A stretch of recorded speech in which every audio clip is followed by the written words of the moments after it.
Ven a conocerlo a Vedad Valencia, Valle de la Ballestera 6 o en vedadvalencia.com. Se van a enterar, con Rafa Lupión.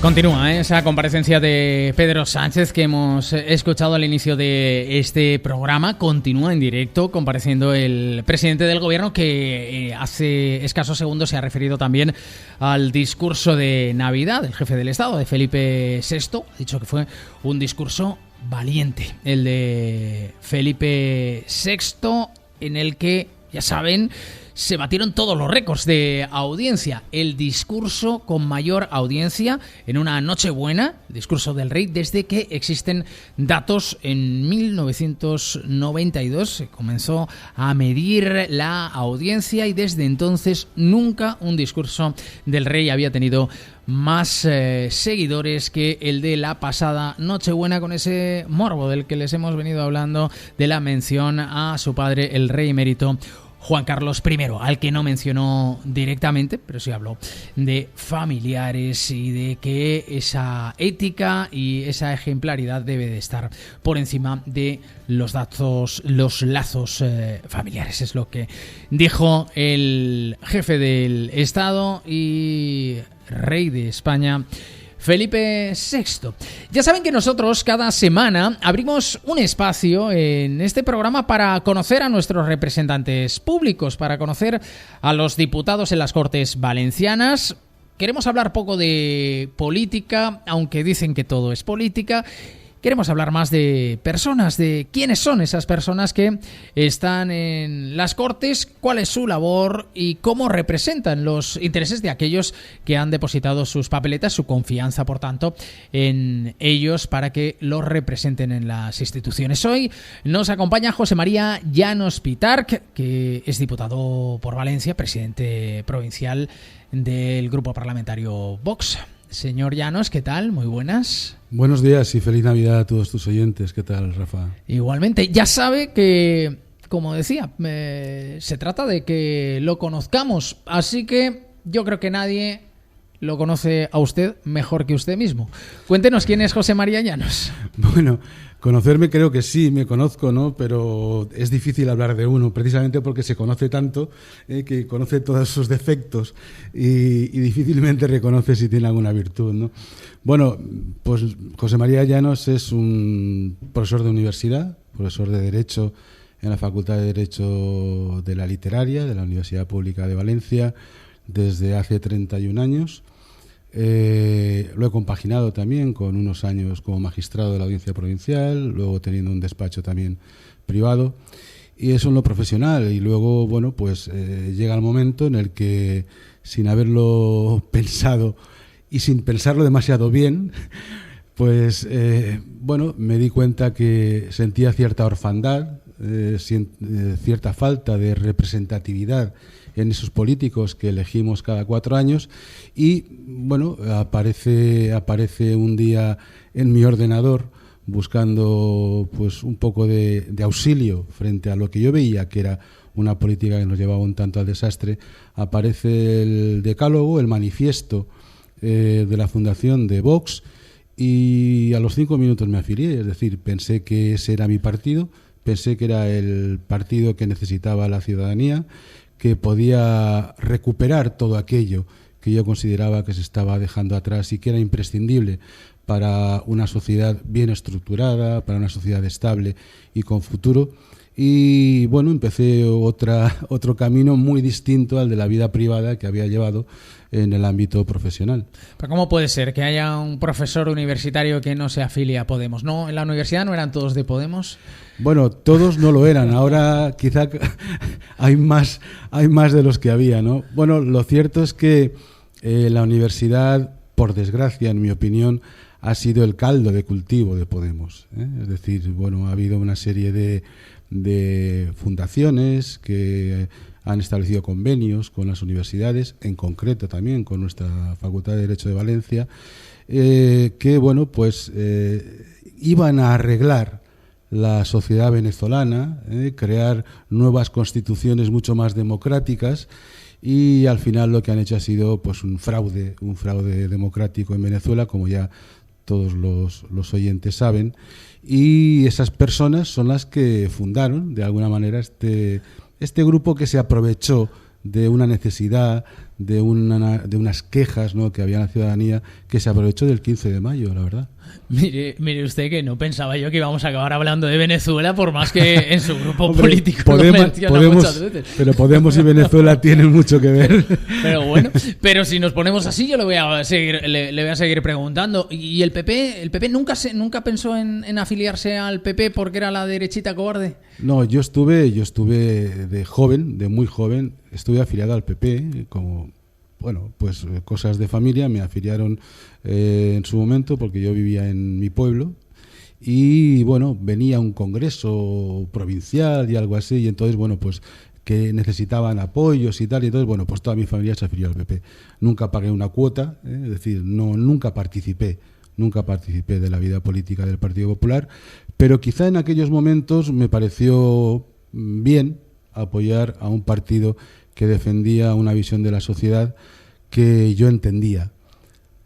Cuando le hablaba al principio de la orfandad que sentía años atrás, pues tiene que ver mucho con aquello, ¿no? Es decir, aquellos que yo pensé hace muchos años que podían defender, bueno, pues unos valores humanistas en los que yo siempre he creído, vi que eran los primeros que los defraudaban, ¿no?, el Partido Popular, con lo cual yo ya me desvinculé hace muchos años del Partido Popular. ¿Cuáles son sus valores? ¿Cuáles son los valores de José María Llanos? Yo creo que, sinceramente, le digo, Rafa, que los valores de José María Llanos creo que son los de, hablando en particular, quiero decir, en privado, entre las personas, creo que son los mismos que tiene el 99% de la ciudadanía. Es decir, el respeto al pasado, es decir, a nuestros antepasados, a quienes nos han traído hasta aquí, el orgullo de sentirse parte de una identidad, por tanto, el orgullo de ser español, el orgullo de ser de nuestra tierra valenciana, ¿no?, en mi caso, valenciano y español, evidentemente, el defender lo que los padres tienen derecho a elegir la educación que quieren para sus hijos, el que tiene que haber en el ámbito fiscal, tiene que haber, para mantener ese estado del bienestar que todos aceptamos y que todos queremos, tiene que haber un pago de impuestos, pero que los impuestos tienen que ser los mínimos, simplemente para cubrir ese necesario estado de bienestar de los que más vulnerables son, pero dejando a la iniciativa privada, dejando a las familias, porque son los mejores gestores de su dinero, la mayor parte de sus ingresos para poder gestionar su vida particular,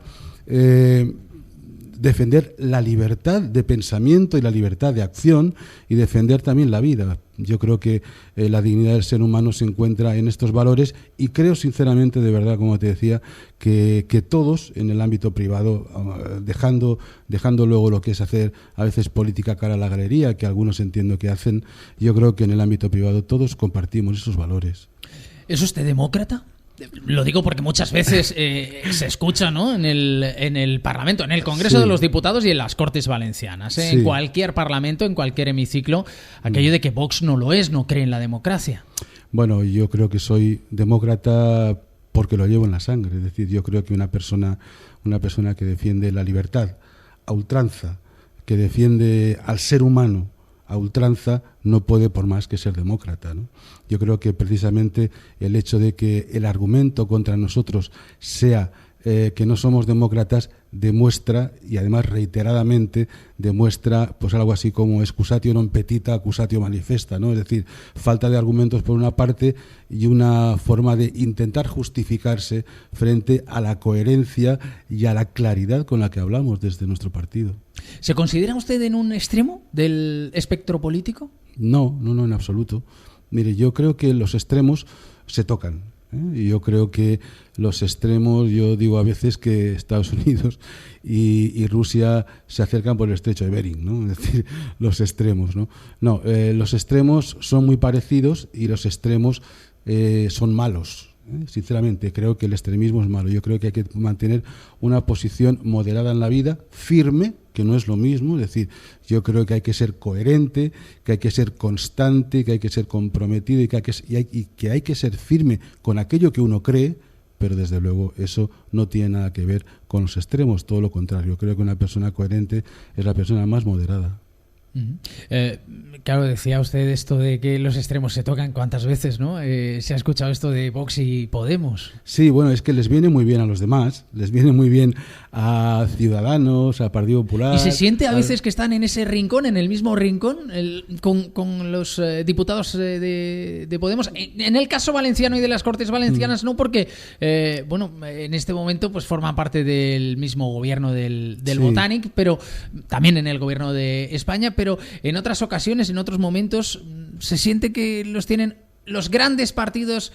Bueno, si es que se puede hablar ahora mismo de grandes partidos y no meter en ese saco a Vox con el resultado de las últimas elecciones. Pero ya le digo, es un discurso muy sencillo, es decir, lo utilizan Ciudadanos y el PP, por ejemplo, dicen ni Vox ni Podemos, o ni Podemos ni Vox, como situándonos en los extremos a los dos, ¿no? Evidentemente no es así. Nosotros defendemos la democracia firmemente, nosotros queremos modificar algún aspecto, algún artículo de la Constitución española, por ejemplo, pero como ley que es, aunque sea la magna ley, por los mecanismos que la propia Constitución establece. No se puede ser más demócrata. Sin embargo, Podemos quiere acabar con el sistema constitucional, quiere acabar con la monarquía parlamentaria, quiere acabar con la independencia judicial, pero por la fuerza. Es decir, ¿Por la fuerza? No, por la fuerza, aunque sea verbal. Bueno. Y por la fuerza, y por la fuerza de los hechos, quería decir, porque están tirando del gobierno de Sánchez. Por tanto, ponernos en el mismo saco a Podemos y a Vox es muy difícil. No me diga usted que teme un golpe de Estado de Podemos. Estando Vox no va a haber un golpe de Estado, se lo puedo asegurar, pero no va es lo que dice Podemos tampoco. No va a haber un golpe de Estado como hemos entendido hasta hoy. Sí creemos desde Vox que hoy se ha producido ya un golpe de Estado por la participación de los bilduetarras, de los amigos de los separatistas y del extremismo de Podemos en el gobierno. Quiero hablar más de usted. Es usted profesor, catedrático de Derecho. ¿Ha ejercido como abogado? ¿Ha tenido que defender a alguien que no le ha gustado nada? ¿Tiene alguna de estas experiencias? Pues sinceramente no la tengo, porque yo he ejercido fundamentalmente en social y en civil, en la jurisdicción social y en la jurisdicción civil, y en la jurisdicción penal he llevado, pues cuando nada más acabé la carrera, llevé en el turno de oficio algún asunto, pero eran pequeñas faltas. O sea, en el ámbito penal no he ejercido, solo en civil y en social. Sí. ¿Cuál ha sido su juicio más difícil? Mi juicio más... Bueno, yo he tenido en el ámbito, en la jurisdicción civil, he tenido casos de terrenos en zonas de playa, concretamente en Peñíscola, estoy recordando uno, en Peñíscola, en el que hubo un problema muy grande de reparcelaciones. Como el catastro antiguo no se corresponde con el catastro moderno porque se hacía a mano con dibujitos, y luego tampoco se corresponde casi nunca con la realidad registral. La catastral no suele corresponder con las superficies registrales. Bueno, pues ahí hubo serios problemas para recuperar para mis clientes un terreno que se había revalorizado de una forma muy importante y que pretendían otros que formaba parte de su parcela, de su urbanización, que ya estaba construida. Ese asunto lo ganamos en primera instancia, fue largo, por eso lo recuerdo bien, fue largo, y lo ganamos también en apelación. En fin, como algunos otros. Ya sabe que el suyo es un oficio que da muchas veces para debates morales, ¿no? ¿A quién no defendería nunca? Sí. Le voy a hacer la pregunta y casi que me imagino la respuesta, pero ¿a quién nunca defendería José María Llanos? Yo defendería siempre a todo el mundo que necesitara una defensa letrada. Yo creo que es un principio ético del jurista, y además lo tenemos que entender así. Mis alumnos de primero no lo entienden, cuando los coges en cuarto ya lo van entendiendo, ¿no? Porque, bueno, pues primero las vísceras y de la juventud te hacen no querer defender cosas que consideras injustas, pero por encima de eso está que todo el mundo, en un sistema garantista, en un sistema en el que la ley tenga tenga la relevancia que debe tener, sobre todo en un Estado social y democrático de derecho. Todo el mundo tiene derecho a una defensa. Otra cosa sería si me preguntara si yo, en un caso penal, plantearía que mi cliente es inocente sabiendo que es culpable.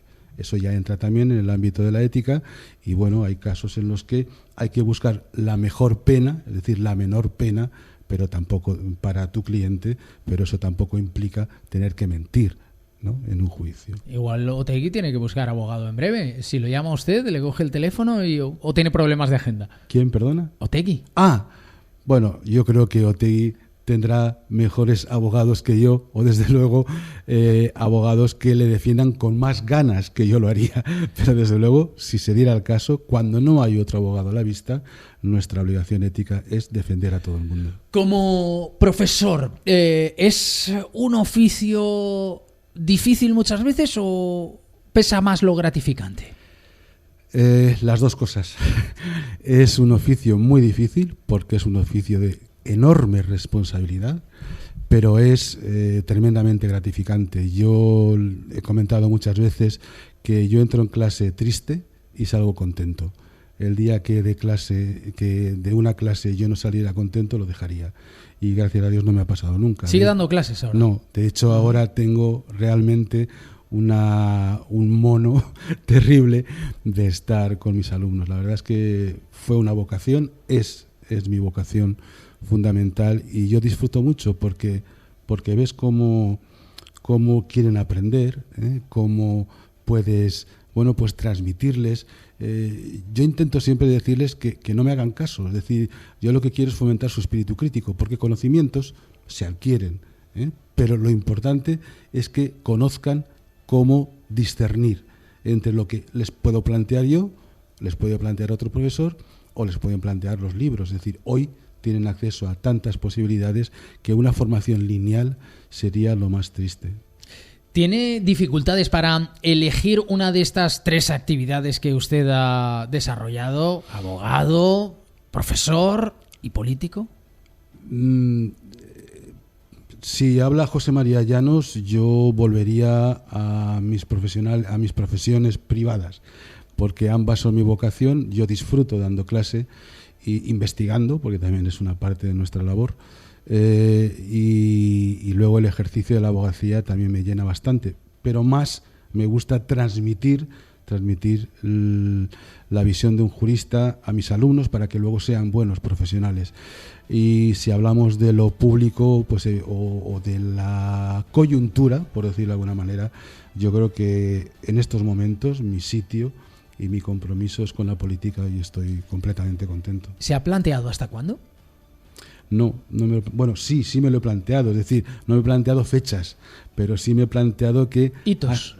Sí, efectivamente. ¿Cuáles son? Me he planteado unos objetivos, me he planteado conseguir de alguna manera regenerar la vida política, es decir, no solo yo, ¿no?, sino que nuestro partido pueda llegar a gobernar de tal forma que esos debates que muchos consideran cerrados, esos debates que por las décadas de adoctrinamiento desde la niñez hasta la edad adulta de la ciudadanía ya no se plantean, vuelvan a estar en la palestra y la gente diga, no, vamos a ver, es que el ser humano tiene una dignidad, es que la libertad o ser demócrata significa que no es bueno lo que tú dices porque tú lo dices, sino que tú puedes opinar de una manera y yo puedo opinar de otra distinta y no hay etiquetas, los dos podemos discutir, debatir y llegar a un acuerdo, a un consenso, aunque sea de mínimos, ¿no? Cuando todo eso se consiga, cuando se recupere el orgullo de sentirse español, que nos lo han arrebatado, o cuando podamos defender libremente el valenciano junto al español, que son las dos lenguas nuestras en nuestra comunidad, cuando podamos ser parte de España y no ser súbditos de Cataluña, es decir, hay una serie de retos que para mí son fundamentales en mi vida política. José María Llanos, un placer, muchas gracias. Igualmente, de verdad, un placer. Se van a enterar.